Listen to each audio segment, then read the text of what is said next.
ये क्वेश्चन आपका एनसीईआरटी का है बच्चों। क्वेश्चन है पहला, आसमान में तारे क्यों टिमटिमाते हैं समझाइए। 2 अंक में ये है और इसी के साथ एक और आपको क्वेश्चन मर्ज करके देंगे, क्योंकि 4 अंक में पूछता है और 6 अंक में पूछता है।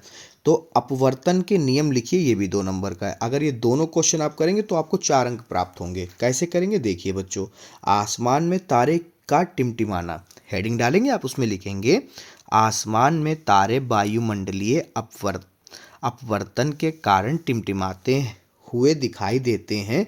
पृथ्वी का वायुमंडल असमान घनत्व वाली परतों से बना होता है, जिससे तारों का प्रकाश बार बार मुड़ता रहता है।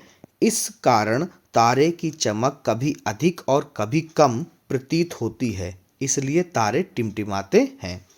फिर दूसरा क्वेश्चन था अपवर्तन के नियम, अपवर्तन के, तो इसमें हो जाएगा पहला नियम, आपतित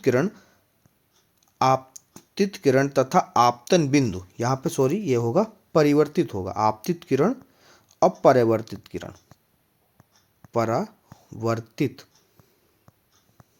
परावर्तित किरण तथा अनुपात बिंदु पर अभिलंब एक ही तल पर होते हैं। ठीक है, आपतित किरण ऐसे करके बनी, आपको बनवाया गया होगा, ये आपतित किरण हो गई, ये परावर्तित किरण हो गई, ये आपतन बिंदु हो गई। ये सब किस पे बनेगा, एक ही तल पर, यानी आपके ये पटल पे बनेगा। ठीक है, दूसरा है किसी निश्चित माध्यमों के लिए sine I upon sine R का मान स्थिर रहता है, जिसे अपवर्तनांक कहते हैं। इसको क्या कहते हैं, अपवर्तनांक कहते हैं। यही 2 नियम हैं।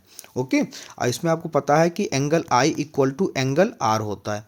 ठीक है, ऐसे आप लिखेंगे तो आपको पूरे के पूरे 4 अंक मिल जाएंगे।